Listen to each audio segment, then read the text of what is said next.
Welcome back to the We Was Watching podcast. I'm your host, Brandon, I'm your other host, Chanel. and we are back to talk about the penultimate episode of Industry, Season 4, Episode 7, the points of emphasis. But before we get into that, if you listen to us on Apple Interesting. Podcasts or Spotify, you can leave us a review. If it's 5 stars, we'll read it on the show. Chanel, we got a 5-star review. Do you want to read the 5-star I bet we review do. to the people? I don't like. Why is that rhetorical? It was I think. rhetorical. I think I would. I think I would. Can you play the bump? Yeah. You heard that bump like a motherfucker, man. It's supposed to go after. Oh, see, I didn't know. We I should know. rehearse. Thank You you so don't watch The much Wire. to Miriam Abe. So glad I found this podcast. 5 stars. I've been watching Industry since season 1. Same girl, but just found this podcast. So glad to have found other Black folks who watch so that I'm not alone in this side eyes and teeth kissing. LOL. Facts, because there's a lot of what. Looking forward to catching up with past episodes, girl. We can't wait. You know, it's so funny. I like to tell the story that we once did a recap of season 1 and season 2 and it got corrupted. So it does exist, and one fine day we will recreate it. Now, aren't you glad I told you to watch the show so we can review it on the podcast? Brandon, when you do stuff like that, it's going to rewrite history, and I'm very sensitive to that right now because of the political landscape. So please don't try to tell lies. Please try not to tell lies. Do your best. I was just asking if aren't you glad? What had happened was I made Brandon watch season 3. I kept mentioning it, and Brandon was like, I don't know. I'm gonna catch up. So he waited until season 3 and then binge 1 and 2, which is actually a respectable move. But even more respectable is watching it all and then rewatching it all before we podcast, which is what I do. So anyway, yeah, I'm glad. I'm also glad that for whatever reason I watched that show because I didn't even know my Halo before that. I didn't know I would ever be that interested in like business or finance when it came out. This is pandemic time, so I'm just grateful that I watched it. And I guess we need to do a little bit of what we've been on because we got plenty of stuff to talk about. You can also watch us on YouTube at youtube.com/@WeWasWatching, or just search for the We Was Watching podcast. Like our video, subscribe to our channel, hit the notification bell so you can see us go live. You can email the show at wewaswatchingpodcast@gmail.com. Tell us what you think about what's going to happen in the finale. Also, if you're waiting for us later this week, let us know what you thought about the finale of Night of the Seven Kingdoms, and we'll read those on the show. We got an email from Ben, who said, "Your podcast continues to be my favorite place to think about industry, and I hope you don't mind me dropping my thoughts here." Of course we don't mind. Period. I was thinking industry reminds me of Charles Dickens. Well, you know, Chanel thinks about that a lot since the chair company.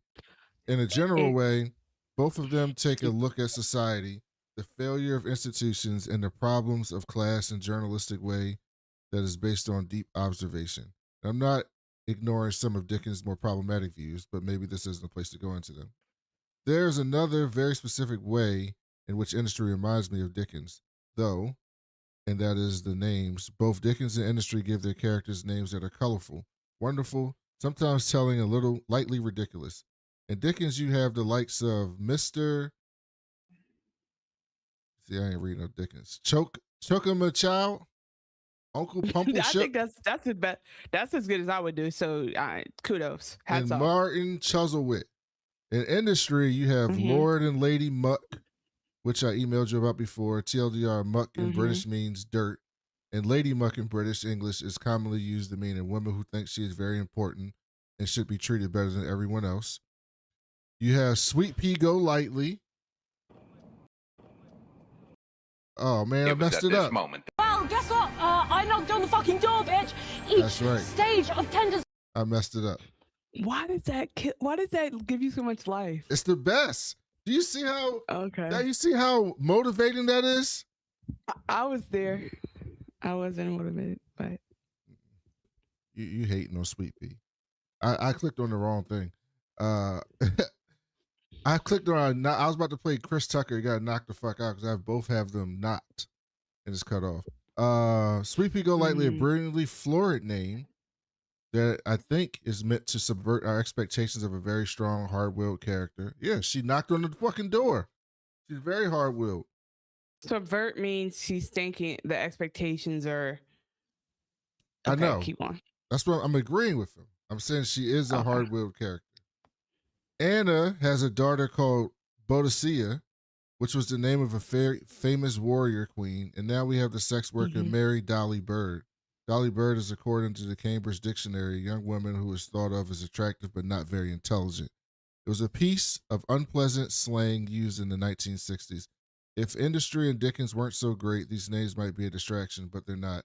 In fact, for me, they show the confidence of industry showrunners in what they have created, their grasp on material. Anyway, keep up the great work. To be fair, and there's like the Pierpoint lady sipping on a McDonald's Shamrock shake at the end of the episode. They knew their American audience, and they knew all of that would fly over our heads. So just to be very clear with you, you just taught me something. Thank you so much, Sir Ben. Because I hate to say it this way. I don't know how else to frame the sentence. I ain't read no Dickens growing up, so this is all news to me. Thank you so much. Cool, good breakdown. Like, really love that. Lastly, and Brandon lives in Texas, where they don't even allow reading, so he really is confused. That's right. That's why I'm from Maryland, where we had the best schools in the country when I was growing up. That is what y'all are known for. Baltimore is known for the best schools in the country. Maryland just like had the best schools in the country. I really struggled to even get through that season of The Wire, because those school scenes were too. I was like, oh, maybe I didn't like my childhood, because seeing them kids bully each other at school, I was like, oh, this don't feel good. I don't like this movie. Also, you can follow us on social media. Anywhere you get on social at We Was Watching. We did get a couple YouTube comments that I wanted to read this time. We got a podcast comment too. Go ahead. Someone said, Melinda said, I love the podcast episode. I appreciate that everyone had varying standpoints, brought their own distinct insight and comedic commentary. This is about A Night of the Seven Kingdoms. We had a lot of people who liked our guest, Charmaine. Why wouldn't you wait until why wouldn't you read that when we do that episode, bro? What? What are you trying to do? Why wouldn't you read the Night of Seven Kingdoms thing when we talk about that? Because you trying to make too much sense, and I don't like that. And that's the only correct answer I'll accept. Okay, I read the wrong one. Yeah, due to social media, Mr. This is from industry. Mr. Umar is unfortunately a global black meme. You see? If y'all remember. People know Mr. Umar. If anyone's listening to our only problematic people like Chanel call him doctor. The woke ones call him Mr. Oh, you only recognize medical doctors. Got it. I would say this. I only recognize real doctors. If you're listening to our back catalog and you find the episode where Brandon first called him Mr. Umar to me, please tag me and tell me where you found it. I can never find that episode. Like, there's too many episodes and I forget the funnier moments when I try to go back and clip. And so, yeah, there's an episode when he first said Mr. Umar and I lost it. And I would just really love to know if anyone can tell me what that episode was. Thank you for that. Thank you both, Melinda, and who's the other person who left the comment? I already closed it. I don't remember. We appreciate you guys. Thank you guys. Yep. Leave a comment here and shout out to people checking in on the chat.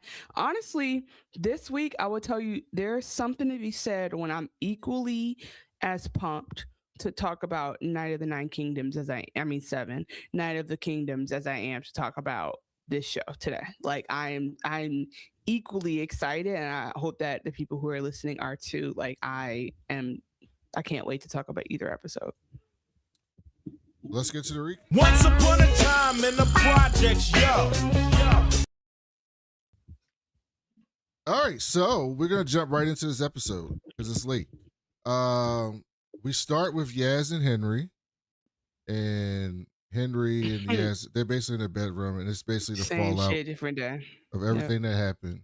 And Henry's like, How much did you Oh, know? wait, can you fix the typo? I've been Oh. looking at this and I only saw it on YouTube. You see it? Thank you. Henry's like, how much did you know? And she's like, the fuck kind of he's question like, is that? did you set me up? She's like, what kind of question is But that? to be fair, She's like, I tried to tell though, you. But no, she did try to tell him. But I guess that the only reason why that's a fair, I'm not going to be on Henry's side whatsoever this episode. But the only reason why that's a fair question is because she did do the initial meetup. So if you get connected with someone and that person ends up being a scammer, it is realistic that you might say, did you get a kickback from this? Like, why would you set me up with them? So valid.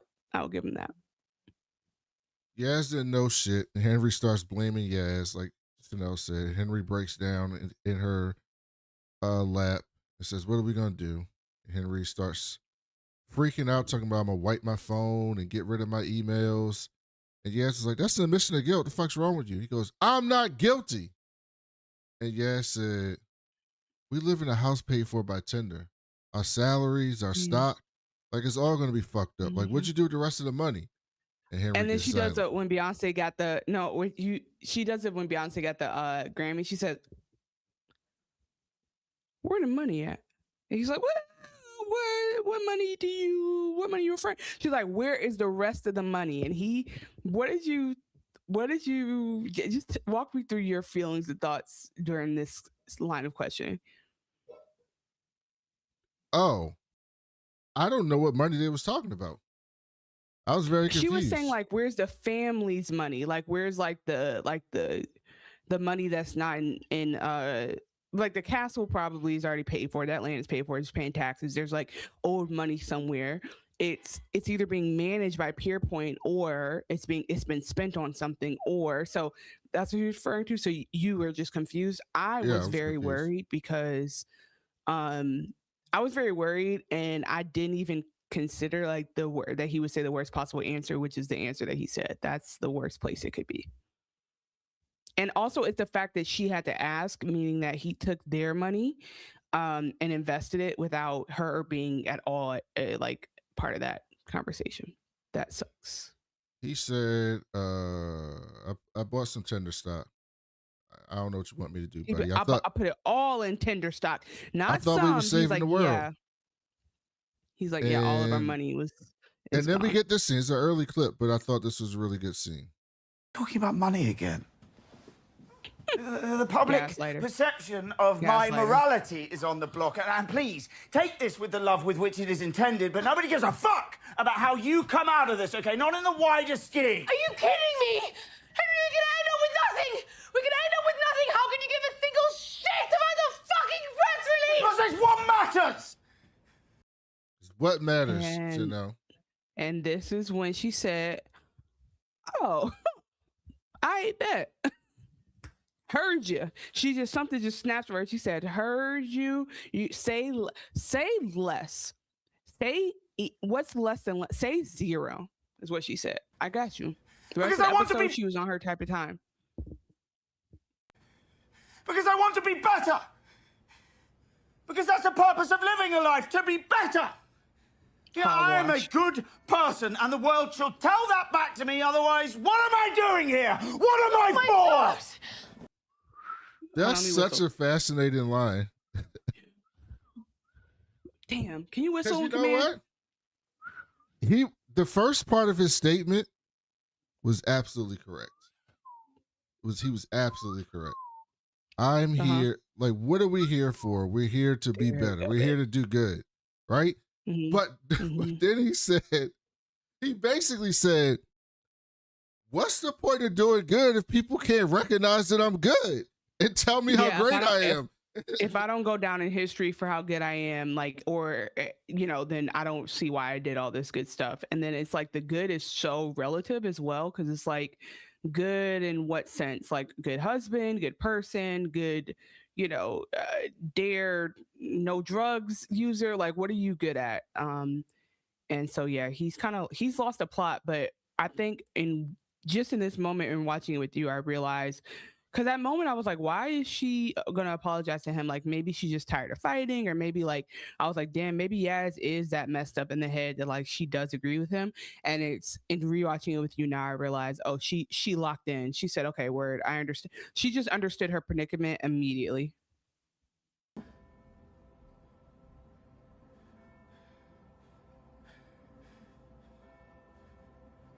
Oh, that was the end of it.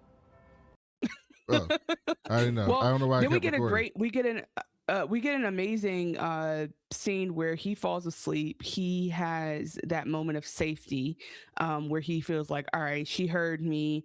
You know, my crying got to her. She's done being a silly cow, and you just have to assume that whole night that he laid and fell asleep crying, that she was sitting there plotting.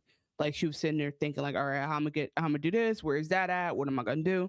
And before we move on, I just wanted to shout out to the chat. Welcome back to another week. Madison Patmore and Rated R. Good to see y'all. Rated R said that Henry is verbally abusive. Agreed. And and then Madison Patmore was answering your question. I almost called you Henry, Brandon, where she said that they had the money from, like, you know, they got paid to work. Like she's like, where's the money that we're supposed to be saving, and also probably family money. She felt vulnerable and betrayed by the man in her life and froze, just like that boat scene with her dad, and then her dead dad. And then Rated R says, yeah, it was definitely a callback to her relationship with her dad.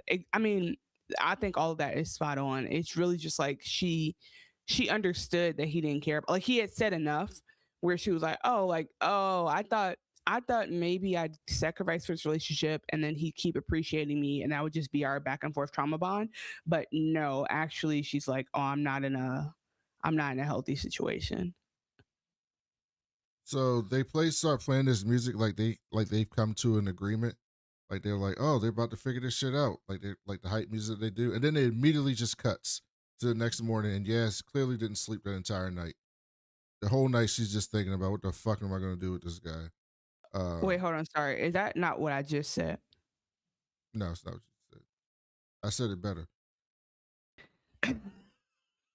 So then we cut to Stern Towel, and Tender stock is bouncing back. And they're asking when this stress you out? Huh? Did that stress you out? No. Oh, I was stressed. I was like, what are they gonna do? Okay. Because this shit was was a house of cards. It was eventually going to crash. I didn't know how it was going to crash. Yeah, I mean, they very well wrote up the tension here, because every moment you were like, I'm wondering how they get to this audit. And they said they need to hold the line until a new audit is confirmed. And Sweet Pea says, what does Eric think? And Harper was like, fuck Eric. Why you even bring him up in my presence? And storms out the room. Yeah. So then we cut to Tender with Whitney Henry. Oh, go ahead. Does she get a call then or no? No, that's later. No, okay, yeah, you're right.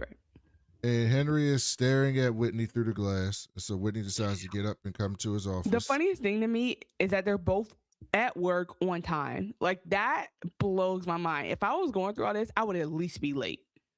And I would at least have a coffee. Like, I would be late. I would have clearly gone to brunch. I would have clearly gotten like my favorite smoothie. Like, I would have waited in line for my favorite thing. I would have not ordered ahead and just like went in and got in the Starbucks line. Like, there's no way I'm early on time and my company's crumbling and it's my fault and your fault. It's no way. This is why you're not a wartime president. You can't deal with it. No. I'm a wartime president. No, you're calling him wartime president. No. You mean I'm not the CEO of who the people that made this that submarine? What submarine? The one that crunched up? Exploded. Yeah, what's it called? I'm not that guy. That's what you're saying. Yeah, because however he handled it I would not be able to do that. No. Whitney comes in and Henry says, I feel like I'm in a room with a reptile. And Whitney goes, I'm just a man. Good one. Go ahead, get it off your chest. Come on.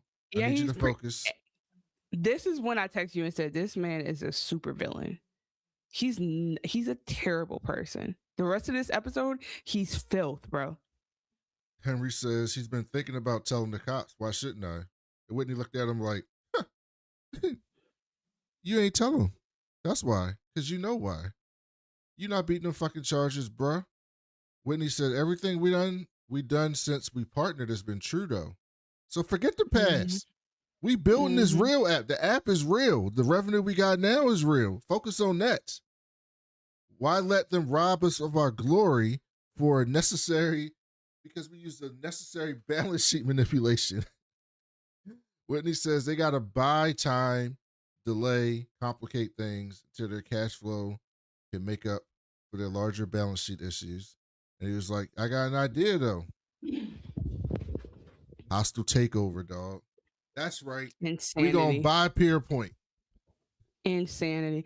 And I will say, to the Theranos of it all, like, I don't know if they're trying to make this statement. I will give them the credit to say maybe they are, but that is how a number of scams or startups have like survived, is by pulling forward. Like, I'm not, obviously you can't Ponzi scheme your way to like being, one of the greatest companies ever or whatever. Like, you still have to have a product and a service at the end of the day. But my point is that, like, there's so many ways that people can like leverage taxes or like money, loaning money, or like leveraging whatever until their company gets successful. So it's kind of crazy because he's not incorrect in that's how a company would push through. He's just misguided in the entire foundation of how he's creating this. Yeah, how he's trying to drive this forward. My generation has a term for that. It's called fake it till you make it. You might not be familiar with that term, but that's what my generation calls it. Faking it until you make it. He's doing that on purpose. He's irritating me on purpose. That's what he did. That's what he was doing. Oh, I've never heard that before. Thank you for sharing. Oh, wow. That's what I'm here for. Thank you. Mm-hmm. I'm glad I could be of service. So then he lays out this insane play to take over Pierpoint. And then Henry says, this is insane.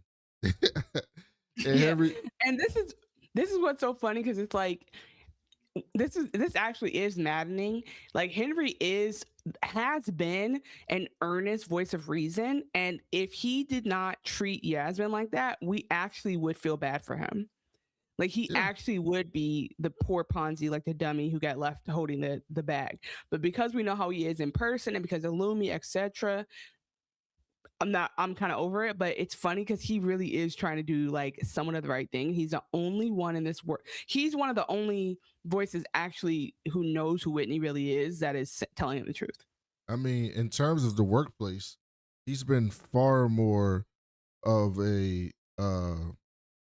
benevolent figure than Yasmin was. Yeah. There. Like, Yasmin wanted to buddy with the fucking Nazi to get this thing pushed forward. I would say this: if Yasmin had been at Lumi, it would have taken longer to fail. Like, and they are, I don't know if they're doing this on purpose, but they're so giving WeWork. They're so giving, what's his name, and his wife. Oh, they're giving you. I've referenced this on this show before, but you don't even know what the WeWork is. I know what WeWork is. I don't know what's his name and his wife is. So WeWork is an existing company that started like a scam and really like tried to become a real estate company, and like their 10K was like a coloring book. Like, it was just not a serious business, but people who were invested in it pushed it through so that it became what it is now, like a co-working space. But basically what I'm trying to say is, like, they were too big at first and they could not afford anything they were doing. And so it was basically like a fraud in a lot of ways. And so the founder and his wife they got golden parachuted out of something that they like ruined, and I don't even think they did any jail time. So the point I'm trying to get to is, like, they're, as a couple, if anyone who watched the WeWork stuff on Hulu, there was like a whole show where Princess what's her name? A Princess of Genovia, whatever her name is. Come on. Devil Wears Prada. Anne Hathaway was the wife, and then Jared Leto, boo, was the guy. And I just feel like that's who they're given as a couple. So my point is that if they were both on the same page about doing a scam, Henry and Yasmin could have done a scam really well. That was my whole point. Ferdinand comes in and tells them the board's convened in an hour. Come get ready. We cut to this like podcast news show called News Agents, and Lisa's on there Secretary of State from the Labor Party, and she's getting attacked by this like dude bro conservative. And he's basically like, you talked all this shit about conservatives and the shit that we cozy up to companies. Now look what y'all been doing. Y'all cozied up to a complete fraud. How'd that feel? And he was like, I heard that your department was in bed with the senior management of Tinder. And she was like, I'm only in bed with my husband, dog. Do you got any proof of this? And that was a good response, but this is confusing because why would they be invested in bringing down this scam? That didn't seem like politically realistic to me. If they're like the Republican version of the Tories or whatever. Of course they would be invested in bringing down the scam. It's a chance to bring down the opposition. Okay, and they also don't have any money in it. That's what I'm assuming. Okay, got it. Yeah. Republicans do quote unquote good shit all the time. If the quote unquote good shit is to hurt the people that they think are bad, they'll do that shit all the time. They don't give a fuck. The whole point of it is I want to own the libs. The whole point. That's what he was doing. He's trying to own the lib. So Lisa's basically like, yeah, we ain't do this shit. Until you get some proof, stop telling me about this shit. I'm not listening. Yaz is watching the show and texts Jennifer and then calls Alexander and was like, hey, dog, you in town? We should talk. So then, and so if anyone's not understanding what she's doing, she's positioning behind the scenes because she sees where the public narrative could go, and she wants to use her like PR head of communications background for the 3-month internship she did to try to leverage that. And then again, she was the one who invited Jennifer. She was the one who got her close with the newspaper people. So she's trying to like just again orchestrate in the background and keep Jennifer close, basically. So then Jennifer whole time is looking like Jennifer and Lisa meet afterwards. And Lisa's like, you basically, they're getting grilled by the chief of staff from the PM. And she's like, you basically pushed this shit on me. Like I was in there grilling them till you came in the room and was like, the PM wants to make this shit happen. He was like, yeah, let's focus on the here and now. All right. We're not talking about back then. We're focusing on the here and now. And she was like, you better get your shit together, figure this shit out, or heads is gonna roll. And he leaves. And then Jennifer says, oh, I just want to thank you so much for not mentioning me. Lisa said, bitch, what are you talking about? Like, that wasn't the point of that shit. How many times did you meet with Tinder that wasn't on the record? Because let me tell you, I know the answer for me is 0. So I don't got to go out my way to throw you under the bus. The bus is coming. And it's going to hit your ass. And she storms out. And so then Yaz says, she calls Yaz and she's like, I just want to, maybe I should meet with Norton because I just need to see where I can fall in the fallout. And Yaz is like, I'll see what I can do, dog. And Alexander's over there and he's like, they're scrambling. We got him where we want him. Yaz says, yeah, she's sitting there and guess what Alexander earned for himself in this scene? What? A Zaddy alert. No, Alexander was I'm looking not good playing it sitting for at that Alexander. table. He was looking good. He was looking like he's taking his fiber. I'm not paying it for Ted Danson. Nope. Just saying. And then Alexander says they're scrambling. And yes, his labor relationship with Whitney predates their time in the company, so it's a way to get out of there. And Alexander's like, dog, if we do this company not surviving. Have you factored that in? And Yaz said, yep. It's what's best for the family. He says, oh, interesting. Speaking of the family, what's going on with your marriage? How's that working out? And she goes, you've seen my marriage. You done seen it. He says, has it improved? She said, I'm not blameless. The highs are high. The lows are lows. But he's been unfaithful. He's an addict. He's back on the wagon. Booze? He goes, booze? No, he's off the wagon. No, he's on the wagon. Off the wagon. On the wagon is when you're sober. Are you sure? I'm 100%. Because it makes more sense that if you're on the wagon, you're going on track. And if you fall off, then you are off the trip. Like you missed up on the journey. He's off the wagon. Okay, thank you. Hilarious. She goes, booze? She goes, booze? Baby, that's breakfast. What about Coke? What about H? That You hair on that on. H? Mm-hmm. He goes, really? She goes, yeah. He's like, oh, I mean, and I for one, like it. Okay, being addicted is not a moral failing. Like we talked about that already, but I do understand how he would be like disappointed or also like worried because he's, this is someone who's seen his nephew struggle, but maybe didn't know the extent of it. So I do understand like this would just be heartbreaking just to find out like, oh, the issues that my family member has are worse than I actually anticipated they would be. Like that's upsetting. But the way that she kind of plays it up, it just made me suspicious of her, I guess I would say. Yeah, she was manipulating him because she know he loves her. He loves Henry. And she was manipulating him because she's trying to find herself a way out, a landing spot. Yeah, I agree. So basically she was snitching on Henry when it was convenient. And I probably would be like, all right, well, was he not smoking crack the last time I was here? Like, why you ain't say nothing? But he's more concerned about Henry to kind of, and I think he's suspicious of her. But ooh, did I get a disconnected? new one, the ADHD that y'all have is, hey Autumn. Autumn must have just said, look, fuck what y'all talking about. I got a question. So I don't know if you know this, Chanel, but the cast is Helen Bonham Carter, Steve Coogan. Wait, hold on. Helen Bonham Carter, that's the one who played the crazy one in Harry Potter, right? I don't know Harry Potter. I know her from The Crown. Oh, I don't know Harry keep Potter. going. Steve Coogan. Yeah, okay. She looked like she in Harry Chris Potter. Messina. Steve, slow down. Steve Coogan. Who is that? I'm telling you, who's this? With the teeth. Okay, well, first of all, this shit is happening in the British Virgin Islands, so we can start there. We got Sandra Bernhard from Pose. You don't know none of these people.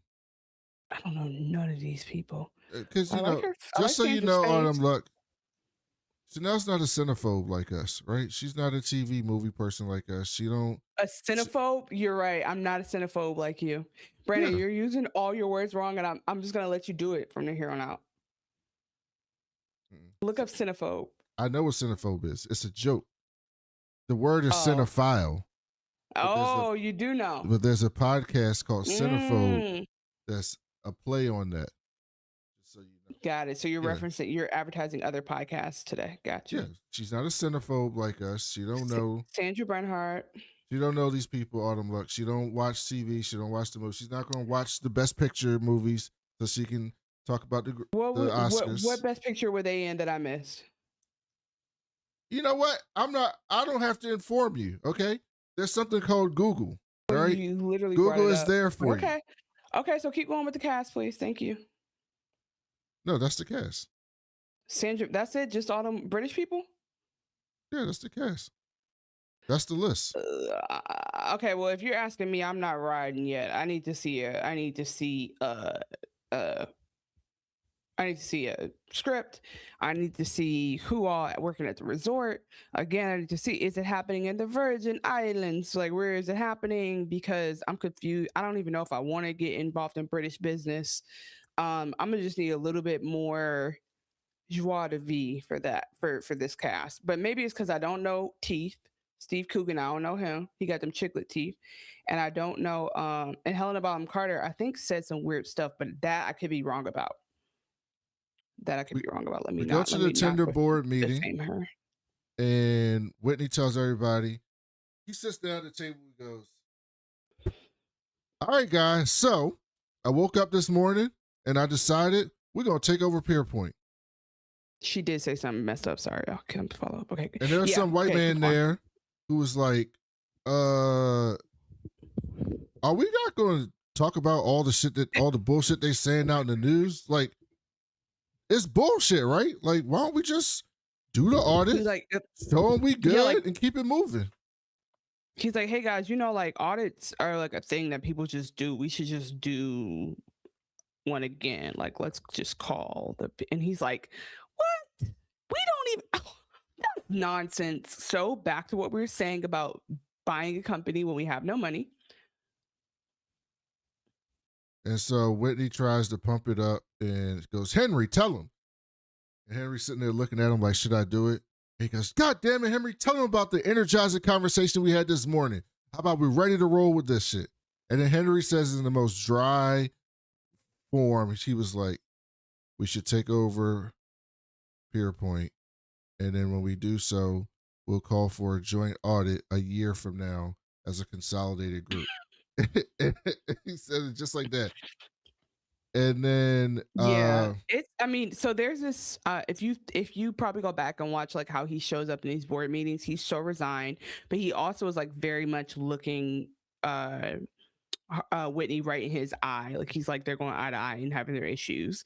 And it's like such an interesting dynamic because Ferdinand again is getting away with it looking good because he came in the season looking like he's just efficient, he's just like the chief of staff, whatever the fuck his role is. And so it's really interesting. It does also speak to the idea that like the squeaky wheel gets the grease, or like the whistleblower gets the consequences, because the one guy who's like saying the only thing that's rational no one's going to go along with, but he again is like one of the only voices that should be heard right now. Excuse me. And it's not going to happen. So I think that's also what's fascinating about seeing these rooms and seeing how people do try to do the right thing, but like groupthink, whatever you want to call it, is happening here. Ferdinand says we're not scared, we don't run. It looks right at Whitney and says, and running's not an option. So then they get on the flight on their way to Newark. Oh, but that's him. He's looking over here, but he's saying that to Whitney. Did you catch that? Yeah, I literally said he looked right at Whitney and said running's not an option. Yeah. You missed that. Okay. I did miss right that. over your head. Yeah, it went over my head because I was responding to the chat. Sorry, I was trying to do my job. My bad. They fly to New York, and on the private jet, Henry goes, I was talking to my wife, and she kind of alluded that you are into voyeur. He goes, voyeur? What's voyeur? He goes, you like to film people that you know in compromising precarious positions and use that as leverage. But that's not true, right? And Whitney's like, what you think? You think I'm capable of that? And Henry says, now that I think about it, I think you're probably capable of that. And then Whitney goes, well, you answered your goddamn question then. Let's keep it moving. Hilarious. Hey, welcome to the chat, Rabbits. And Whitney, hey, Autumn, if I'm saying. Whitney then calls Wilhelmina and basically makes a pitch to them about crashing their stock out to get it sold. And he's like, look, I want to make a pitch to you that we can buy the company. You can either take that pitch, or I can leak all the shit I know about your company to the press and make y'all crash out so nobody wants to buy you and then get you for the cheap. You make the decision your way, I'll make my decision my way. Wilhelmina says, listen, I'll give you the floor. When you get there, you can make your pitch, but I'll make sure that everyone's open to it, but you got to bring that shit home.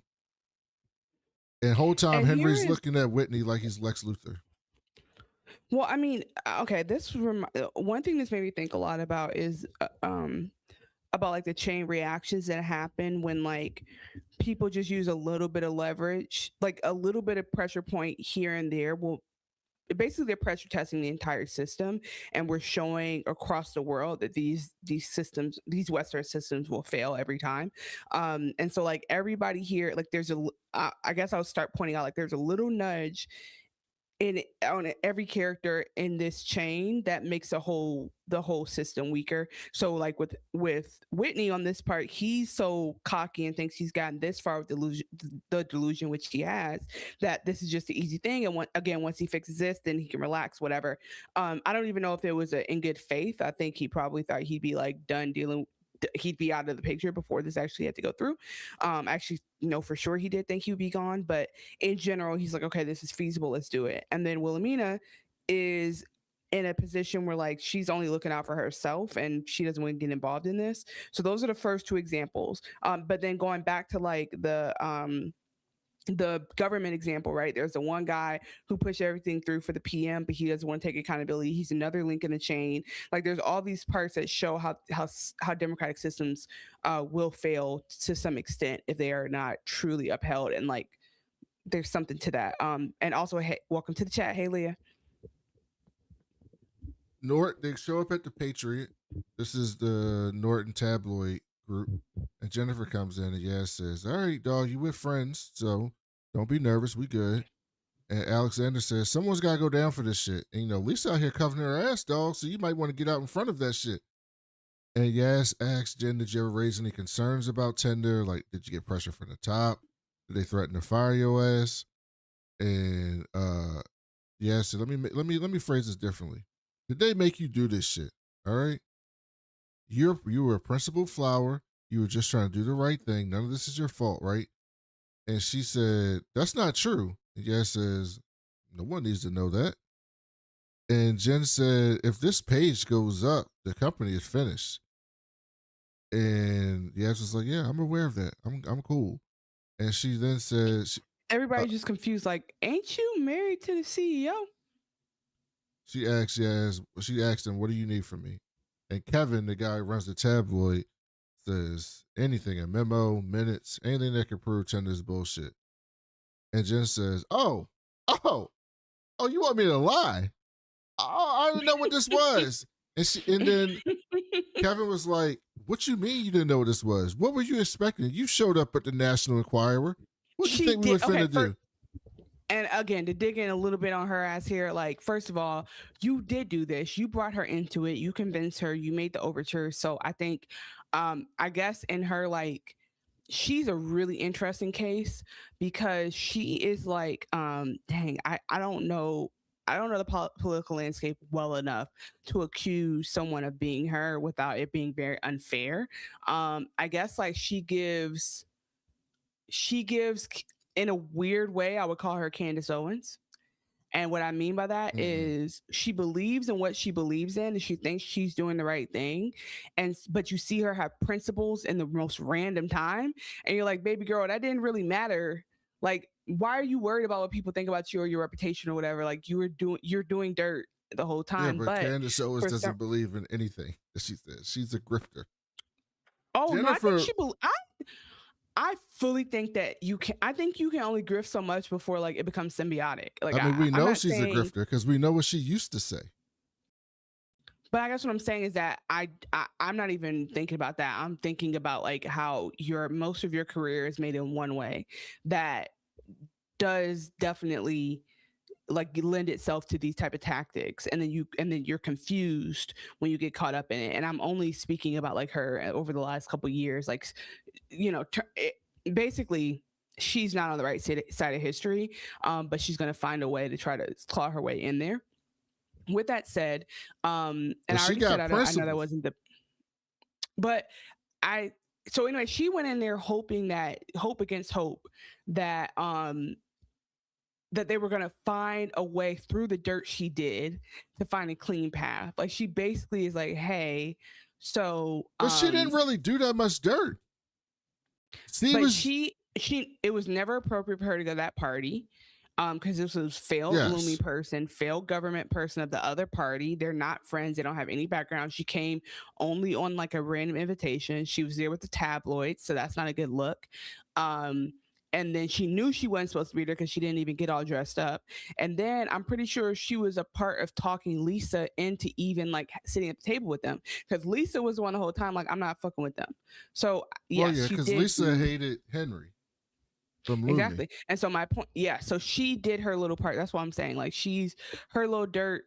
Maybe Candace is like a tough accusation for her, but I'm just saying that like she's just like an agent of all this stuff. But because she thinks that she didn't pull the trigger, she doesn't see her part in like building the bomb in the factory. Something like that. I think she sees her part. I just think that she's like, I thought they were legitimate. I think she feels duped. I think she was like, yeah, I might she probably felt like I was going to bat for something that she believed in, and it comes to find out that it was a fraud, and she don't really want to face the consequences for it. But she also I mean, she didn't make the decision. Lisa still ultimately made the decision, or whoever the fuck it rose up to. And so at this point, she's like, I'm not finna throw Lisa under the bus. I wouldn't be in government without her. I see what you're trying to do. Mm-hmm. I appreciate it. On second thoughts, this is not who I am. I'm out. And but I will say, I do think it is like going to the drug party and being like, oh, y'all doing drugs. Yeah, well, that part, yes. And then Alexander says, I appreciate your principles. And then Yaz says, look, this is what we're finna do. We're going to pick it up from another source. I'm going to make this shit happen. We'll leak it to someone who will leak it to someone important. We'll get it to an investigative journalist, and then you guys can pick it up secondhand. And Alexander says, don't look so fucking excited. Like, why are you so excited about this shit? Like, you about to tear this shit down. Why is this making you giddy? And she storms out. She was like, I'll handle it. She storms out, and then Kevin says, it's evil.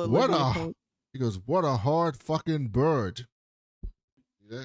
So yeah, the going back to like Ben's email, I do know that bird is a way to refer to women because of Always Sunny in Philadelphia. But yeah, like she is a hard bird. Like she again, if this show was different, there's a world where Yaz is her own Harper, and by Harper I mean like a protagonist that everyone loves. There's a show where you get it and you rock with her because like, and it's just a different show, but it's like you fuck with her as like a secret double agent, and you want her to win because storytelling is all about perspective and manipulating audiences or whatever. So I just think that's what's so interesting about her. Like halfway through, I had to realize like, oh, she's looking out for her, and I don't need to be mad at her about that.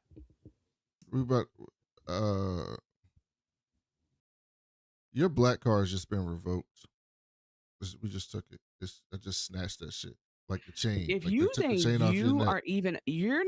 haven't even just paid dues to the association anytime recently. Do you see my background? Do you see my background?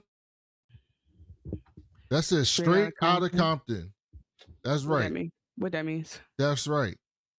And the fact that you said you know that they refer to women as birds because it's Always Sunny in Philadelphia, and not different, and not the Sporty Thieves.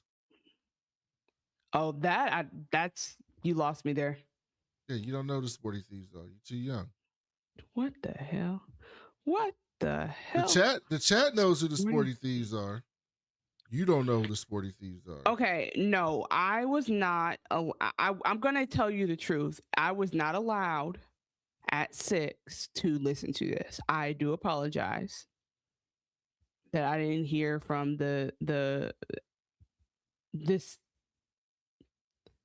I didn't hear from this rap group from Yonkers as a child born in Florida. I apologize to you and everyone involved. Rest in peace to Marlon Brando. With that said, I'm just saying that they call the main character a bird all the time. It's a joke. It's a reference to because our audience is diverse. So sorry that you want our audience to just be you who listen to. I mean, anybody who's older than 21 who's not in Gen Z knows about the Sporty Thieves. Oh, okay. I think you should do the poll. I think you should poll that. The chat's already agreeing with me. The listeners people listen to the podcast right now. They're listening. They're laughing. They're going, "What's wrong with Chanel? How does she not know?" Well, here's the thing. This all came from Britain. So, and probably from Africa before that. No Tino shade.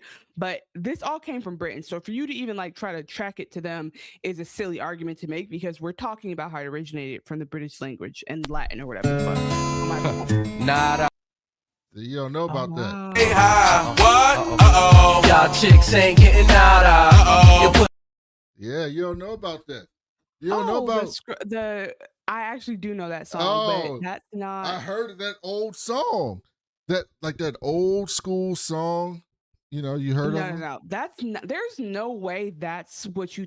There's no way you think that was permeable. That was pervasive enough to be the reason why I in 2026 know that birds is a derogatory word for women because I've heard that before. But when the most recent compilation of it is this bit that you don't understand because you don't watch anything besides blurred shit is this bit where they call Dee a bird because she's tall and she looks like Big Bird. So it was a joke that went over your head because all you listen to is rap trios from '96. I mean, I forgot. Let's just move on. I forgot I was a rap artist. I want to move on. I know the history of rap, and you know, I know about my industry, and you don't. Pigeon, take your friend's shoes off. Yeah, yeah. See, look at Rated R knows. See, the chat's with me. Yeah. Okay, so right. hold on. Let's be again. So you're saying because they said I don't want no pigeons or whatever that I'm the whole song is called them. What's a pigeon? Okay, and you are now pissing me off because this the males to scrubs as women are to pigeons thing is still not more specific than a show where they call a woman a bird to make fun of her. It's very direct compilation that I'm pulling up here. Okay, so let's move on. Okay, I know. And Friends is the first show with a bunch of women hanging together in New York City. I agree. No, that's not what I'm saying. No, I'm saying that I agree. They literally call her a bird. I agree. Yaz and Harp are hanging out. That's like talking about a general cooking show, and then you have a show about Southern cooking. It's like, okay, yeah, they might do all this other stuff there, but I'm talking about the show where they just made the cornbread on the show, not the show that talked about all types of bread and was generic. I'm talking about something specific. I'm sorry that's hard. I'm trying to put it in terms that you can understand. I don't know how to explain. You're fighting uphill battle. You try to get the card back. I didn't throw it away. It's right here. I don't have to get my. If you think that me enjoying diverse comedy makes me not black, then that's something you need to leave that in 1996. I got your black card right here. Leave that in 1996. Leave that back there with you, buddy. Black people like comedy too. I'm sure. So then Harper shows up at Harper's crib, and Harper is surprised she's there. And Yax asks, she's looking at pictures of Eric's daughter. She's like, how have y'all not killed each other? She's like, man, that dude left. He up out of here, so maybe we did. I don't know what to tell you. Yax then pitches the government story to Harper to basically have the government take the fall for this, which will ultimately take down Tender. And I think Harper knows Yax is up to something. They're putting like a direct line between the government should have known better, and had they known better, Tender wouldn't have been able to do this. And so, like you said, to own the libs, they're going to want to get an audit and all that stuff. So this is making sense. And Harper's like, all right, dog, cut the bullshit, okay? What you want from me? Like, what you want from me? And I tried to play Total here, because I thought this was so funny, but it didn't download, which pissed me off. But she's like, all right, I'm trying to get my own escape. She's managing the timing of her escape, and she's going to resign at the right time. I appreciate Harper being like, just stop bullshitting me. And they have probably one of their first real honest interactions ever here. Well, maybe not honest. That's not one of their first honest ones. Sorry, but they have one of their first like mutually respectful, honest ones, because they've been honest before just to hurt each other. Yes. And wants people to know that she was the lone dissenting voice in the company, and said, oh, so you lying? And she goes, what does she goes, oh, so cap. And she goes, who gives a fuck? She said, our interests finally align to get this in front of someone who wants to write about it and watch the stock tank. What's the episode title again? Points of emphasis. Points of emphasis. That's Yasmin's way of saying, it's not about lying. It's about emphasizing what you want people to remember. So it's, again, I know they're not talking about America ever, but this very much is, I mean, Whitney does at one point say fake news, but like, it's just a lot about manipulation tactics that are like very triggering right now. Harper and Burgess meets, and Harper assures Burgess that Diker wasn't after the money. Burgess wants to know what the deal is. Harper basically tells him everything that Yaz told him. And he says, all right, so where the memo at? And she was like, I ain't got the memo. Just tell him it's just a question. Like if you just ask a question, it's going to be provocation. I was about to say provocation, and people are going to start asking questions, and that'll do the thing. She's like, this is public money. She's like, this is about the public interest. The public cares about this. In fact, you'll be passing the torch, carrying the torch for Jim. And Burgess says, you are a sick person. You are a sick Negro. Is what she said. Like, what are you talking about? Like, did you have to go that low?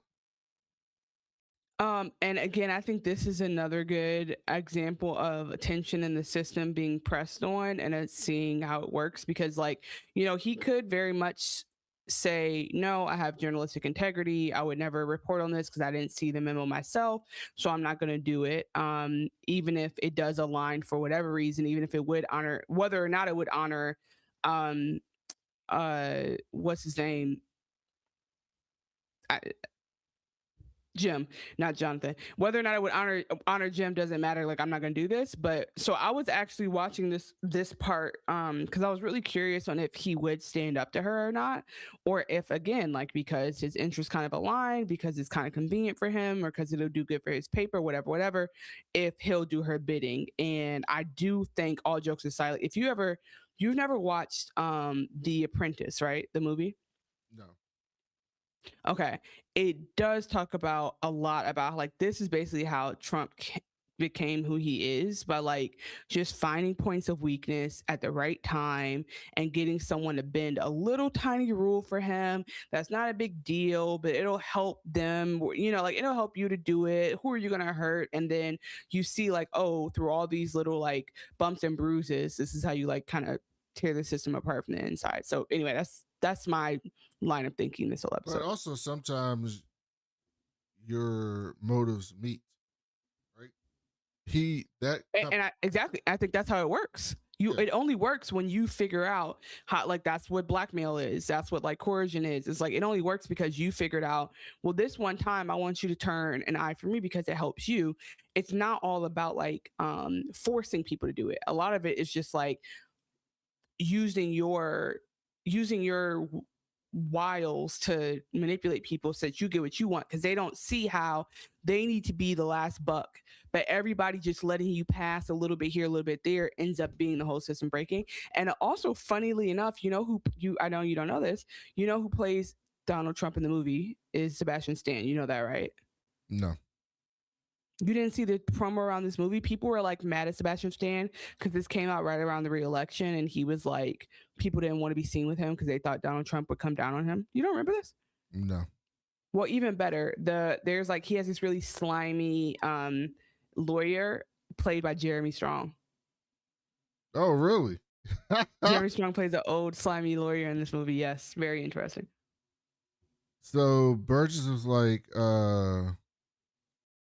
you have no limits. There's just no goddamn limits to what you'll go to. But,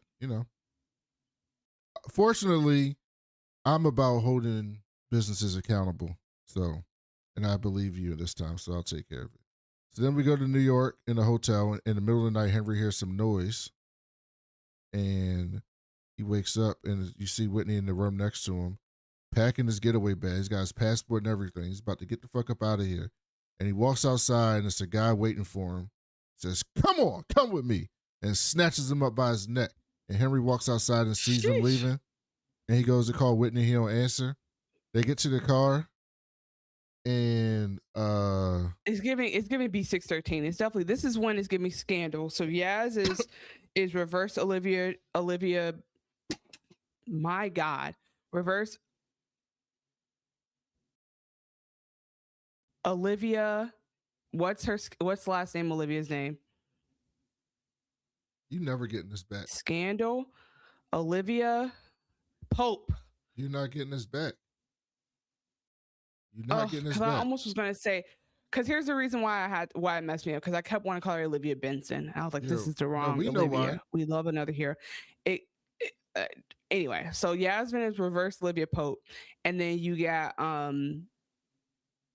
I almost lost my train of thought because I couldn't remember what Olivia Pope's last name was. I really forgot. Scandal went out of my brain for a second. But anyway, you have like this perverted version of Scandal where people are and then you have this guy who's like the scary secret agent guy who like finds him in the hallway. What you mean perverted version of Scandal? Scandal was perverted. But she wanted to have a white hat. The whole point was that she was trying. She was trying to do good for the country. I thought that was the point. Oh my, I cannot believe you just said that. Wasn't Olivia Pope fighting for the good guys?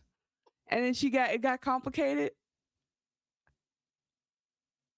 Okay, Olivia Pope never had a client where she was like, hey, I'm about to represent Enron, guys. Let's all, like, she was never like, hey, Shell wants us to think oil is good. Like, that was not what she was doing. She was doing her thing, and then, she got a little complicated. I can't right now. I can't.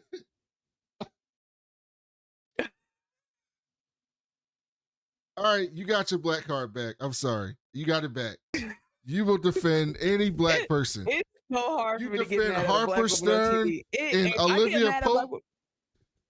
If I get mad at a black woman on TV, I have had it. But mind you, like, there is one black villain. This is why I don't fuck with BBC. You never watched Luther. I'm sure you haven't. That's why you don't appreciate Idris and all that he is. Because that is Why would I watch Stringer Bell and as Sherlock Holmes? Because that's his original form. And Luther is like weird and dark. But I do like quick corner. Can you put the graphic up? I have a problem. What's your problem? And the problem I have is with BBC. Because that network has never, I need y'all to go look and find me a version. But this hijack is in the BBC. Find me a version of a dark-skinned black woman in Europe, in London, receiving love on BBC. I want you to show it to me. Because what they always do is they roll out these cool, cute black British actors, and they never, ever, ever show a happy black family. I've never seen it. And I've watched a good amount of BBC. Have I watched it all? Could I be wrong? Absolutely. But from what I've watched, I've always seen biracial or interracial couples, and it's never been a black woman receiving love. And to emphasize that, in Luther season 1 or 2, there was a like internal affairs version, British version, and she was black and she was a bitch. And she was really annoying. And that made me so mad. I'm like, the one black character, and you got her being annoying. That's the end of my rant. Thank you, BBC, for listening. The only person I know that can defend Harper Stern and Olivia Pope that's insane. That's nasty work right there. That's nasty. Got one free thumb, and it's me. And Whitney gets in the car. That's me. They slam Whitney in the car. What's that from? Since you know everything. That's me. Yes, I know what that's from. From Nickelodeon. No, he don't. He just. Oh. Yeah, I do. I thought you were too old for Nickelodeon. I thought you grew up watching TV Nick at Night. No, you used to watch TV Land. I did watch TV Land. Hold on. What was it called at night? It was TV Land become Nick become Nick at Night. It was Nick at Night. Is Nick at Night what used to play Brady Bunch all the time? Or what channel was that? Yes, Nick at Night. That's Nick at Night. Okay, yeah, you were at Nick at Nighter. When you were working the second shift, you used to watch Brady Bunch, the first, their live premieres. I watched Green Acres. You watched it when it came out. You were there when the sixth child was born. Yeah, all of that. You were there when they had Marsha. You took Marsha to prom. I would never. And Henry get It's so old that he's the ex that Alice the maid always talks about in Brady Bunch. Whitney gets to the car. And as soon as Whitney gets in the car and he sees Ferdinand and he starts to talk, like I wasn't trying to leave. I wasn't really trying to leave. I was just going to check on. I was just going to check on Henry, really, for real. I was just about to handle some shit. And Ferdinand was like, oh shit! Say it again. Say something else. Oh, say something else. Say something else, nigga. That's what he said. And then Whitney was like, I was so meticulous. Like, how the fuck did that happen? He was like, you dumbass. We caught you, turned your phone on. It connected to Wi-Fi. We tracked your ass. We then logged into it, saw all the money you was wiring, trying to get the fuck up out of here. We just called them up because it's not like it's witness protection. They told us exactly where the fuck you were. We showed the fuck up. He says escape is a fantasy. All right, you're gonna take your ass back in there. You're gonna go through this Pierpoint shit because Pierpoint opens up another data set, which is what they want. So we found out the motive is that they want access to people's data. All about creating a department of governmental efficiency and stealing everyone's social security numbers through the banking app. That's what it's all. That's literally what it's about. It's about sending it up through Starlink and giving it to Russia. Russia has your data, and that's the whole point. Makes sense. He comes back, and Henry wants to know who the fuck that guy was, and Whitney was like, "Dog, you ain't never. I owed him money." It's like, that's my dealer. He's like, "You owed who money?" My dealer. He says, "You ain't never paid for it before." No, he was saying it was like sex work. That's a pimp. Somebody's pimp, yeah. But I'm just like, it could have been, hey, you could throw it up in the way. Well, if he had said dealer, Henry would have been like, what's his number? Give me his number.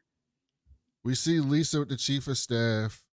He basically says, Finn Digest. Now, this is the first, you know what we need? We need the sound of, can you do this? We need the sound of the cannon shots on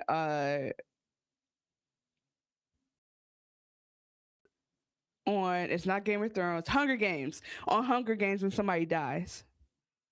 It's late, y'all. I'm so sorry. I'm tired. But we need the cannon shots when somebody dies. And then they do the salute. We need that because poor Lisa, her cannon shot for Lisa. She's out of here. R.I.P.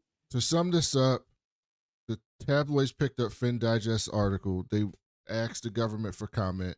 They're gonna run that shit tomorrow.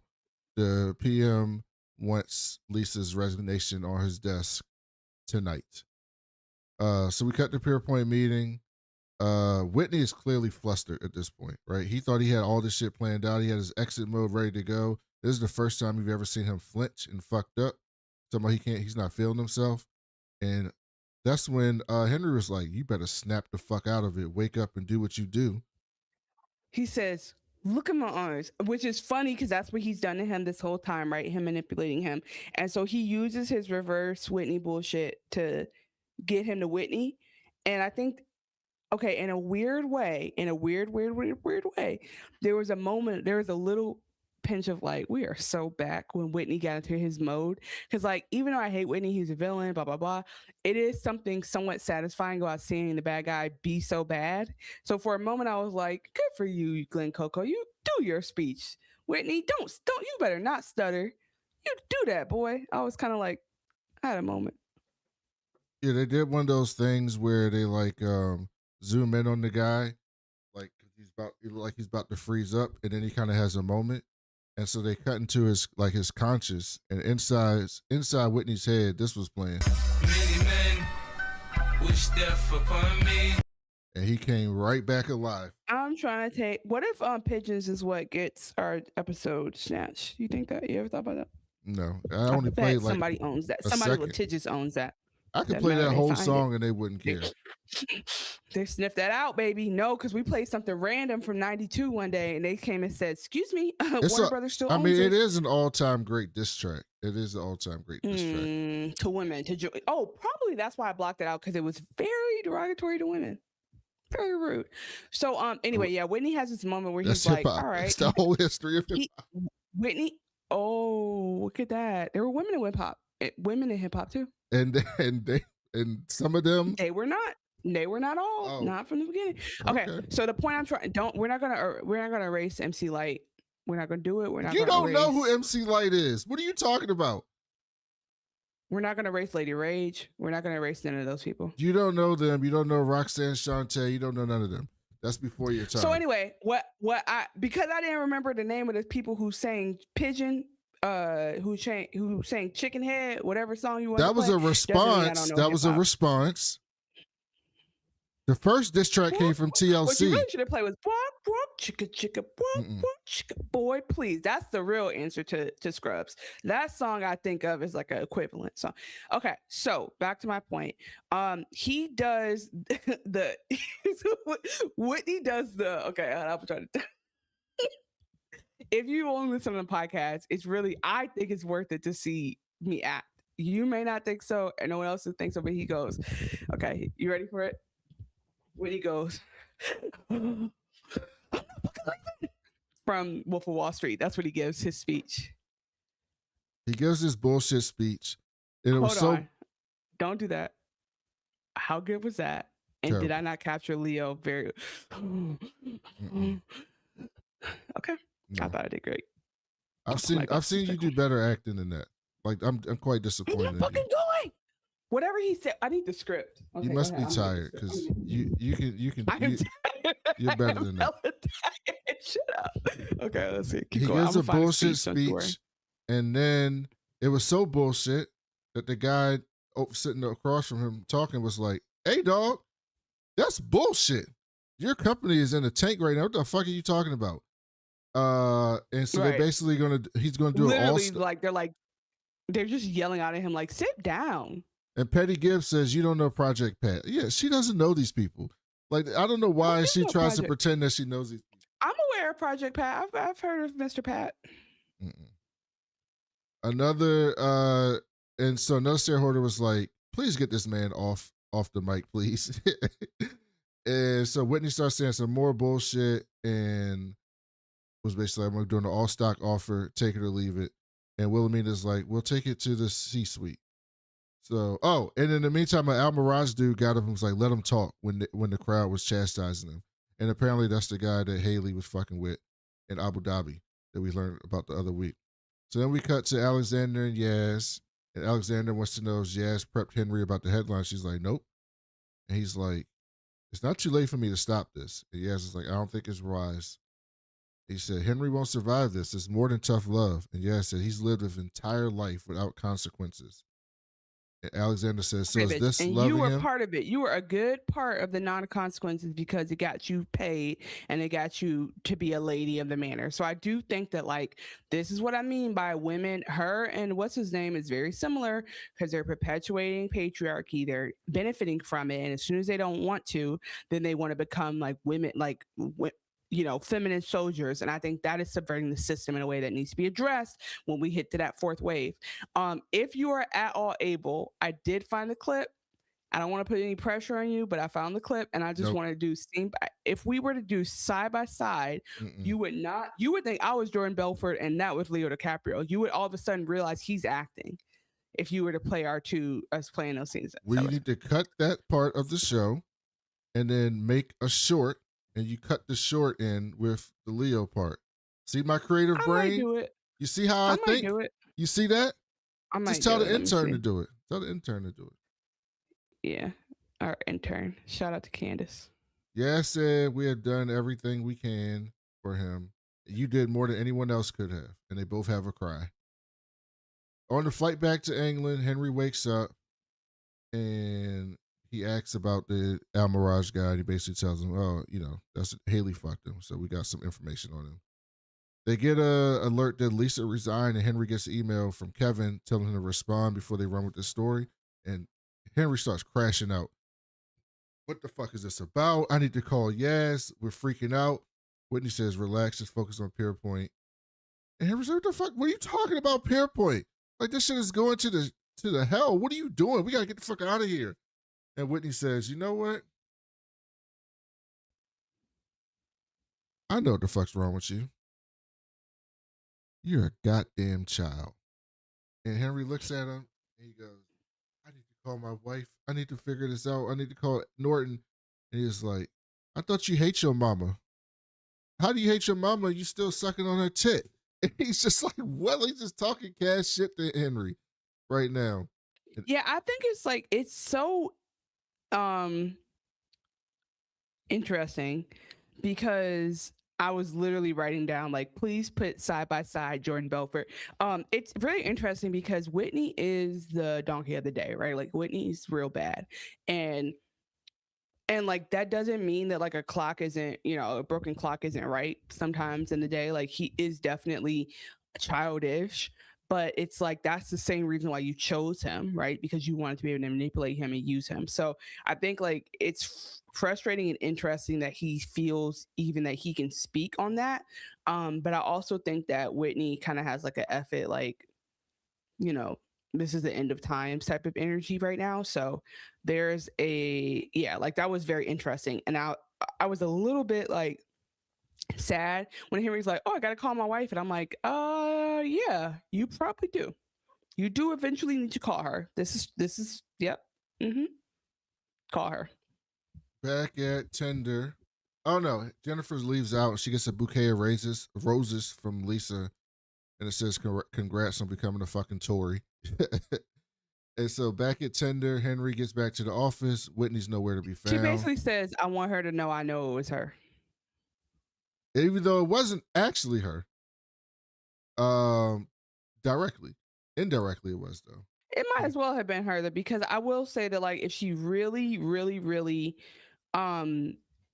cared like enough to do the right thing, she would have went straight to Lisa and be like, you gotta get in front of this. They're about to play with you. They're about to play with your name. We got to resign together. We got to go out and tell them what they did. We got to put this on the I guess like you can't really put on the PM. That is kind of not going to work out for you in the long run. But like they could have put their heads together and actually been allies, and she could have, or she could have respected her by being like, I'm gonna be honest with you. They're about to railroad you. I almost did it, but I didn't. I know you're probably not going to believe me, but like this is a heads up. That all of that was options that they had. Also, how funny is it that like they went to Henry and he was taking a nap through his. He napped and couldn't give his comments back to that report. So, yeah, the Inquirer is bringing down everybody. So then he sees the new Haley. He goes, where's Whitney? He goes, he's been in and out the office. He's not here. And he goes, where's Yas? Who the F are you? And she's like, I've been here all week. She's like, I literally made you coffee this morning.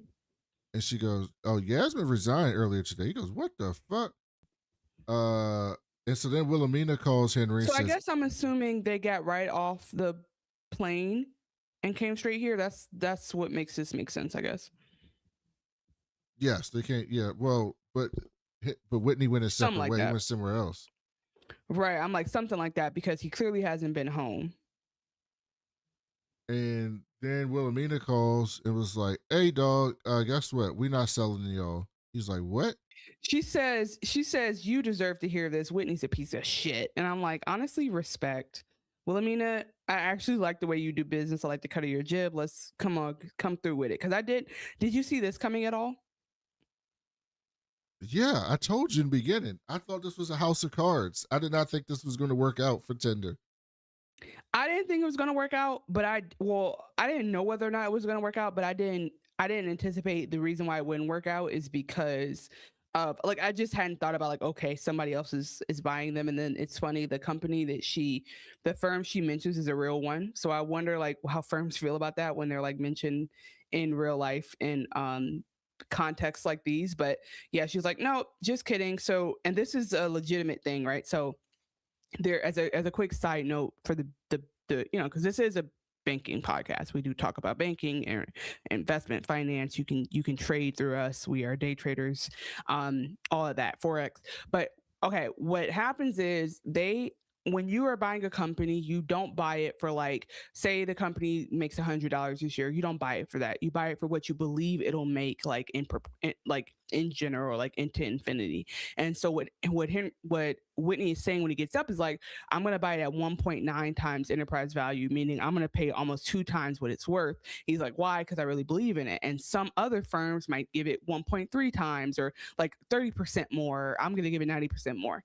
So she says, because you said that, we were able to tell Tektronic or whatever it is to pay us more. So she used his like media splash from that to say, look, somebody else will buy us for more. So if you want us to buy it's cheaper. So that's your little finance tidbit of the day. You may now trade stocks. That was good. And so he's like, oh yeah, by the way, that bullshit he talked about by like buying a stake in Pierpoint, he ain't do that shit. I ain't see no cash flows. I ain't see no artists. Nothing. It's just snake oil. He got your ass again, dumbass. Yeah, because the other thing that's funny about it is he stalled him, because had Henry blown the whistle at that point, I'm not saying he could have gotten out of it, but basically like by getting him to go along with, hey, we're almost out the red, all you gotta do is do XYZ, he is now actually complicit in it. I don't know if he would have been complicit in it had he snitched immediately, but because he didn't, he definitely is now. And I think that's the saddest part about this whole thing. So then we see Jen and Yaz on the phone. And Jen said they made up some bullshit and forced her out. And Yaz was like, well, good luck on your TV appearance and call me after. I'll help you with your communication. She was like, why the fuck would I want that shit? Hilarious. She's She like, said- you are literally, I don't know why you think this, but we're not a comms person. Like, that's not your job. You did not get a journalism degree, bitch. Jen said the real cancer in our politics are the pig shit thick lightweights without a single real belief, except for their own self-advancement. She said that to Yaz. But again, I think if she believed enough, then she wouldn't have been eating dinner with them at the first place. She wouldn't have been eating quail at their house if she was really I about told that life, you though. she believed them. I know, but I'm telling you, but she wouldn't have been with the opposition party at dinner at a Ghouls Day party trying to cozy up. She would have done it in the proper channels. She wouldn't have been going. All of her meetings would have been televised. Like, it would have been, because there are meetings, like you said, that are off the record. So I think that whatever she fell for, my point is that by not keeping it ethical, she does not have a leg to stand on trying to talk to Yaz. Mind you, is Yaz out of her mind? Absolutely. Well, she still has a But leg that's to not the stand point on talking to Yaz. She just doesn't have a leg to stand on in our view. in politics in general. But talking to Yaz, she absolutely has a leg to stand on. Hey, don't disrespect Lady Muck, okay? Yes, you took that fucking meeting. You needed me. I've been a real friend. And Jen said, what? A friend? It's been a marriage of convenience from you. You used me. She's literally like, what is my mama's name? And she said, but you probably used to that, though. And Yaz says, you don't know shit about my fucking marriage. And Jen says, oh, I think I do. You abandoned your husband when he needed you most, and now you take that for a dance around with your conscience. And then Yaz completely crashes the fuck out, slams the phone. She hangs up the phone. Yeah. And after she hangs up the phone, she goes, fuck you, you fucking bitch. Like to the turned off phone. She's that blonde lady. She's that blonde lady pulling down the curtains in that gif. Whatever happened to the blonde lady on the TV? I mean, on the airplane. What happened to her? The one who saw the motherfuckers that weren't real? Yes. What happened to her? She said, my bad, y'all. I was tripping. I think they got to her. I think they got to her. Because you just saw, we didn't even talk about this. This is how much is going on in the world. We didn't even talk about how Obama confirmed there's aliens. He didn't. He confirmed there's aliens. He literally said the opposite. No, he said there's not Area 51, whatever, but he said there's somebody out there. He literally said there's aliens. We already knew there were aliens. Right. So my point though, that's not a revelation. Is, you know how big the universe is? But my point here though is that one, cool. Two, nothing will surprise me anymore. And three, like, I don't know what she was seeing, but like, you know, I also saw a thread today where somebody was talking about like how like seeing mermaid, like what is proof that people have that mermaids are real, like in the ocean and whatever, like sirens and all that. And then somebody said, I don't know about in the islands, but I know that there's mermaids in Chicago, and I had to log off because Chicago only has lakes. Chicago has the mermaids same Great Lakes. Chicago shares some Great Lakes with Michigan, so the idea. You know who else lives in lakes? The Loch Ness Monster. I thought that was like a bay. No. It's a lot. The point I'm trying to get to is, I actually didn't have a point. I lost my point a while ago. So then we get the Stern towel, and Harper comes out and says, hey, dog, big story. Hit the tabloids tomorrow, dog. And Sam was like, the stock going to drop down 77%. And Harper had a big Bluetooth speaker, and she went over there to celebrate, and she played. Got a condo on my wrist, girl, I'm cashing out. Got a condo around my neck, girl, I'm cashing out. And they turn, and Sweet What you know Pea about says, that? I thought that made your hearing aid spike. Listen, I know stuff before, after 2005, only the good stuff. Not the bullshit. I mean, not the bullshit that, you know, you Gen Z people listen to. I listen to the good stuff. And so Sweet Pea says, I want my money tomorrow. So then we get Yaz and Harper. Yaz says, you must be levitating right now. And Harper was like, I need it 'cause you know that I'm a fiend. Like she needed that. Harper is more like, I mean, No, when you get Harper, like that, it ain't really. Harper is injecting this wind into her veins. Harper's like, you kind of when you made like that, you just made like that. I don't really know. I didn't even notice it. And Yaz says, you used to make me feel alone. Now you're the only person that I don't feel alone around. And Harper says, I don't want this to come at your expense, like my success to come at your expense. And Yaz was basically like, no, don't worry about it. Like, we here now. But how do we get here? And then we get this scene.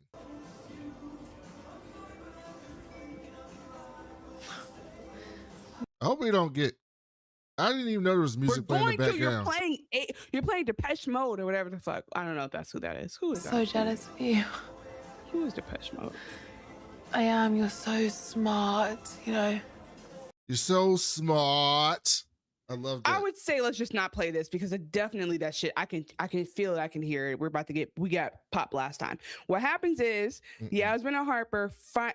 I've coined them Yasper. I don't care if the internet did it first. Yasper are sitting at a bar, and we have our first hot girl moment. We have our first meeting of the minds. It's taken them 4 seasons to get here, where they finally see each other as equals. Harper, because of her intersectional identities, had to work her way up, and Yasmin, because of her privilege, had to fall her way down. But anyway, now they are here, and when we think about this character development, it's been Yasmin since the beginning. Yasmin wanted to do right, but she kept leaning on her feminine wiles and her background and her trauma. Her trauma kept pushing through to be the way that she navigate in the world, which no problem with that most of the time. But as you see, she really did want to do her thing at Pierpoint, but she never quite found her mark. And I think now she's starting to realize I do have some evil powers here. Harper was always kind of ready to use dark magic to do her bidding, but like she said, I want to be fucking undeniable, and what she's done has been undeniable. And she can then go back and say to Yasmin, I also did not do this to hurt you, and I gave you the warning when you need to get out. So Yasmin can't even put this on her. So they finally have a moment where they talk about they really talk about nothing and everything at the same time. Yasmin, she says, I used to resent you. She's basically, Yasmin's like, I'm sorry, I've been a dick and this has been tough for me, but I bet you're happy to see me in this position. And Harper goes, yeah, I actually am. I know it's fucked up, but I'm happy that you're not doing well. And they're like, okay, well, that was refreshing. We were, radical honesty. So where do we go from here? And they're about the girl boss so damn hard. So Yasmin is like, well, let's go. They talk about I always wanted to be you, and I looked up to you. They kind of have these moments, and you can really fill in the blanks between how they create these characters of how Harper is going to respond to Yaz and the privilege she sees. And then Yasmin said something I feel like it takes me back to being 17. And Yaz was like, oh, I wish I could be 17 again. Everyone did everything for me. And I could just hear Harper's internal monologue, nobody did anything for me at 17. I had to get out the mud myself. Because again, Harper still don't got no college degree. If we remember that. Hopefully she went back and got her extended credits. So Yasmin's like, you know what? Fuck all this. Let's blow this popsicle joint. Let's go tie one on and just have a good night. And she's like, but you gotta promise me you'll take care of me. And then Harper says to her, no, you gotta take care of me. When the fuck are you gonna take care of me? And she goes, tonight. And you're like, oh. So they're under Laverne and Shirley, and they hit the streets. How's that? That was a decent recap, I think. Flag-free recap. Are you gonna finish? Yeah. Tell me what I missed. Are you gonna finish it? Oh, you're not gonna keep playing. Okay, so then they go out and they're okay. But then now Brandon doesn't know this. It's giving Euphoria. It's giving us a scene in Euphoria where they're out of the club, the spotlight's coming down, they're high as hell. They're high, right? They're having a good old time and they're dancing. They kiss a little bit, but it's not really a sexual kiss. It's more of establishing this is a new phase in our relationship thing. And then they and they might as well have been in the same club where the I don't know if they're in the Glory Hole Club. They could have been, but they're having a great time. all eyes on them. They leave the club. They have a night that like I haven't quite had this night, but they made me slightly nostalgic for my 20s because at the end of the night, they're like on the sidewalk, and Yaz is laid out on the sidewalk with ripping her stockings, her hair is looking haggard, like it's amazing, and then Harper smoking a cigarette, and so they've just had the night of their lives, and Harper says something like that I feel amazing, like this is the best I've ever felt, and Yaz basically says like let's just feel this forever even if we can't. And so you get that again, it's giving euphoria. And RIP to Eric Dane. Now that we're here, RIP Eric Dane and fight ALS. Okay, so they have that moment and it's very like beautiful, and it's a very toxic girl power moment because when you put them two together, they are like the worst examples of women succeeding in business and industry. But I think that's because the industry itself is rotten, not because of anything to do with these two women. But maybe that's what pulls them in, and I think that's the whole like premise of the philosophy behind the show. So that's my recap of Jasper, and I became a believer in that moment. I said I actually fuck with them and I want them to be friends, because sometimes I'm like so anti Yasmin because of her like real issues with her privilege, but yeah, I'm kind of rocking with her after this one. It's not gonna last. It's not gonna last at all, but I'm at least trying to give her a chance. That was the end of the episode. Chanel, what are you looking forward to the finale? I don't know what the hell is going on. I know you don't watch the promo, but there's a moment where your boy Kwabena is telling Harper like, Harper, you can't sacrifice yourself or whatever, and she's like, I'm not doing it for me. There's like some random soundbite where I wonder what she's gonna end up doing, and if it's gonna be something that somehow supports or saves Yaz.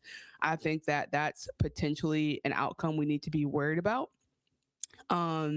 Outside of that, I literally have no idea what they're gonna do. Like I just couldn't even tell you like where they're headed with this, because we don't know where Whitney is, but he did leave his phone behind, so I do think that it's possible he has harmed himself.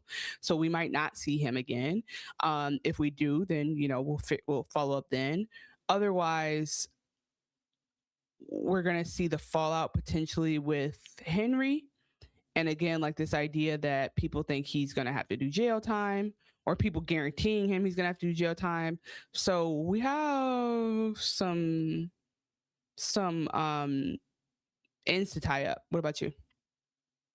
I have no idea. Because like I said, I don't watch the finales and I don't know what this show is anymore. I love it, but I don't know what it is. So I don't know what to expect next episode. Yeah, I definitely don't think it's necessarily going to be like a I think we talked before about, are they going the way of like Kremlin KGB? Like, are we going to see a hit on the show kind of thing? I don't know if I'm convinced that we're going in that direction at this particular moment, but I do think that they brought that element in and then used it wisely, I guess, because they gave us the only reason why Whitney couldn't get out of this the way he wanted to. And we got like the only thing that actually made Whitney sweat in a way. So I thought that was interesting. I do hope they don't become Scandal. I do hope they stay in this lane, and that I will say though, I was curious if when we did think we might be doing Mirage Pierpoint, I was wondering if we were going back to New York. And I've accepted that we're never going back to New York. This show is based in London. I get it, guys. So yeah, I don't know. Guys, if you're still in the chat, let me check back in with the chat. Tell us what you guys think, and we will try to cover it before we wrap up. In the meantime, I just wanted to thank you, Petty Gibbs. Welcome to the chat. I just wanted to shout out that okay, so Madison Padmore says, I think Yaz and Harper saw a reflection themselves finally. Shantae Law, welcome to the chat, says, I love the intimacy they showed. That was true intimacy. True twin flame love, to Madison Padmore. I think that's a really interesting way to say it. Like, I think they never saw that in each other. because they're, again, like they're both facing in different directions, heading in different vectors, but I feel like, or had different vectors affecting them, but now they see each other as equals in a weird way that is, yeah, again, like toxic intimacy, but I love it. And you can be intimate without being sexual, absolutely. So that, I agree with that. Like it's not a sexual thing for them, which is great because Yaz uses that when she wants to assert power and she's not doing that. And then Harper does that when she doesn't care about someone and she's not doing that. And then Shantae and Madison agree. Shantae says you should be intimate with your friends. They've moved past their codependency. So, you know, there was a time when Harper, Robert, and Yasmin all lived together, right? So like they're beyond that moment. I did wonder if we would see her like pop out in California. I don't think we'll ever do that, but I did have a moment where I wondered if she would like run away to the weed farms with my mans. But yeah, we're gonna see. No point in us surmising. I am excited to be back sometime this week. It's either gonna be tomorrow or Wednesday with Brandon to talk about my adopted child on A Night of the Seven Kingdoms, and we have more for coming up for you guys in the future. Can we do a quick what we've been on? Don't watch TV. So now what you need to watch is the beef. The big blurred beef that's going on YouTube. Oh. With Comics like Explained. beef on Netflix. With Comics Explained. Comics Explained the biggest comic book YouTube channel. It's got like 3 million subscribers or whatever. And he's basically been called a coon. And it's a whole thing going on juicy. about it. So it's a whole thing going on. That sounds juicy as hell. So you should check out that. I also watched all of Hijack. I'm finished Hijack. Your priorities are so fucked up. So I'm waiting for Chanel to finish it so we can just record that non-live and put it out. And will we record it non-live? Yes, but unfortunately, another show has become more important to me. I'm gonna let you finish them. Monarch Legacy of Monsters is definitely more important to me. And so I already recorded the first 2 episodes of that with my boy Javi, which you'll see that coming out the first episode next week, and then the second episode the week after that, because I'm getting out ahead of things. And those are much shorter. Those are only 20-minute recordings that we do. We do it a little bit different than we did those. So watch Monarch, because you got Kurt Russell and Wyatt Russell. You got Kurt Russell and Wyatt Russell in the show. And we got Kersey Clemens in the show. We got Dominique Tipper, my homegirl from The Expanse. Wyatt Russell from The Boys. Wyatt Russell from John Walker.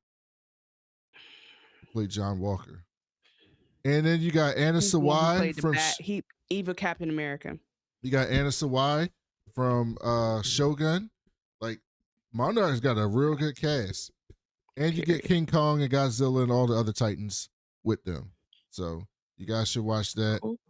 And I've been watching Starfleet Academy, which I need to catch up on because it's excellent. There's nothing like Star Trek on TV. Have you ever interacted with the fan theories that Godzilla is a gay icon? No, but I do have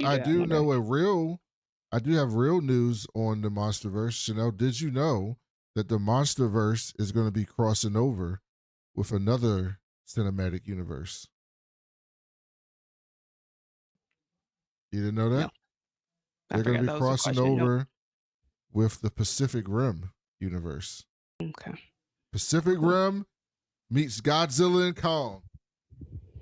I know you're excited about that. I know you can't wait. I will say that when I talk about the podcast, I do tell people like, hey, this is podcast for blurs and baddies, and you're blurting out right now. I'm going to let you have it.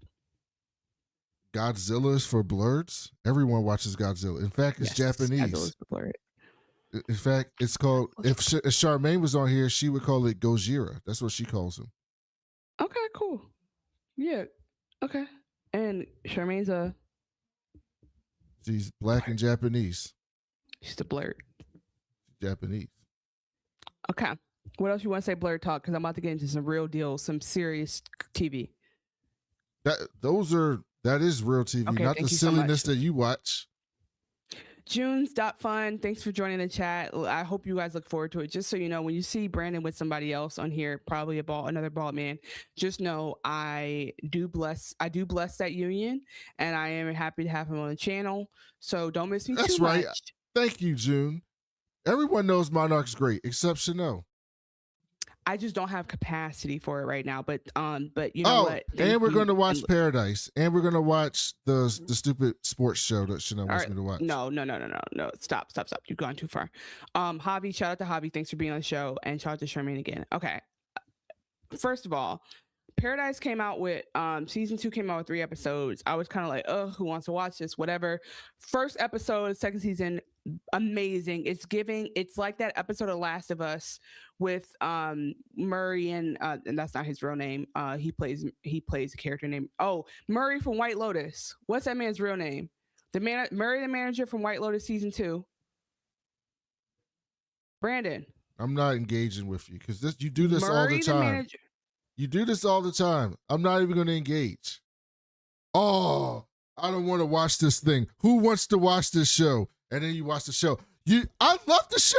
Oh my God, I'm so into the show. His name is Murray. His real name is Murray. Yes, Bartlett. F. Murray. Murray Bartlett and Nick Offerman. That episode, right? Remember that episode of The Last of Us? And I love that because I was like, oh, this is like F. not Murray even about Abraham. the mushrooms. They didn't trigger my trypophobia. Not F. Murray Abraham. That's different. That's Homeland. I'm not crazy. He was on White Lotus. Oh, I'm talking about Murray Bartlett, who was the manager. So anyway, I'm talking about him and the episode with Nick Offerman where they were gay and Last of Us, dude. Oh, okay, yeah. Okay. I remember that. So that's how Paradise starts off with some random other shit, and it's and I forgot about the other stuff. I forgot about the main stuff. I forgot about season 1. So like at the end of episode 1, it reminds you're like, oh yeah, this is the issue at hand. Because like I got very interested in this other thing they were doing. It's giving shout out to Shailene Woodley from Big Little Liars. I was like, I think she has a husband to kill. But anyway. Watch that. You're going to enjoy it. I'm glad they did a 3 episode push because at the end of episode 1, when it reminds you of the things at stake in the bunker, it makes you want to go straight to episode 2. So I'm definitely excited to watch that. So Paradise is giving. I'm excited about Paradise. But Brandon, I've been wrong before, and I want to make things right. And so I told you, I mentioned the fans have said it, the friends have said it. People in my life have said it. They've said, watch Heated Rivalry. It's good. It's not just about the boys having sex. And I'm like, okay, because it seems like that's all it is. Like I've seen the edit. I've literally seen edits of just sex scenes. So it's like, okay, like that's what it seems like it's about. It is so good. It's so interesting. There's so much yearning in it. Let me tell you something about Hudson Williams and his face acting.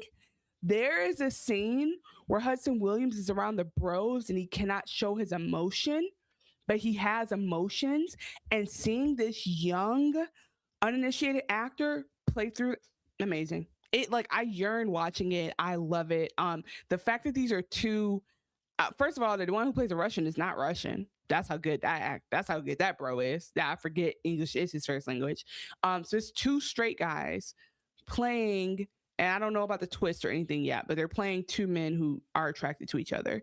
And that reminds you that when Ryan, what's his name, and Blake, what's her name, or Rachel McAdams was kissing in the Notebook, they were not in love. Like that's how good actors are, that they really make you think like, I know there's something to it. And seeing 2 men show this much chemistry is how you realize like, wow, people are really acting. Like this is really like an art.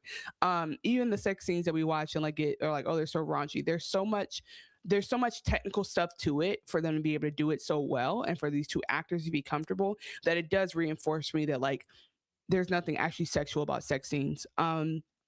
So anyway, I really love it, and I think it's interesting. There is a sports aspect to it, but it's more of a commentary in sports culture so far, and it's not even that far back. But like, it just, I guess I'll end my Heated Rivalry take by saying this: we're definitely gonna have to watch it. If Brandon doesn't, which it's okay, I will give him that. You might see me pull pull a new bitch on the show, because I do need to talk about this with someone, and it's going to be great whenever we do talk about it. So Brandon, get caught up. That's your warning shot, because it's such a great, well, first of all the episodes are out, so it's kind of like we're both behind, but such a great show. It's a commentary on a lot of things, including the fact that I think there's maybe like one or maybe two openly gay NFL players, right? That we know of. There were two. They weren't open while they were playing. And just the statistics clearly state that's not an accurate number. And that's all I'm trying to get at. Like, if nothing else, that's not an accurate number, because more men are gay and more people are gay than we know. That's just math. That's just absolutely arithmetic. So anyway, it's kind of hitting my little ally heart right now watching this show. So yeah, we're going to be on top of all the stuff. We're not just blurts over here. We're baddies too. And we're getting into all the good stuff. Thank you guys for being here for We Was Banking. We have one more episode of Industry to go before we branch out into these other shows. We do have an episode again of 97 Kingdoms coming up this week. Eventually we'll catch up on the other shows. I can't lie right now, I don't want to think about it. I'm very tired, but I am excited you guys are here with us tonight. Thank you. Shout out to everyone in the chat. Shout out to the podcast. We don't forget about you. We just are not catering to you at the moment, but we love you so much. Thank you for being here. And we will see you guys again. It will be Tuesday or Wednesday. You will see us back on this live stream at We Was Watching. In the meantime, follow us across all socials, share our posts when you see them, and send us an email or write us a 5-star review, and we'll make sure to read it on the show. You good? We're good to go? Okay. Until next time.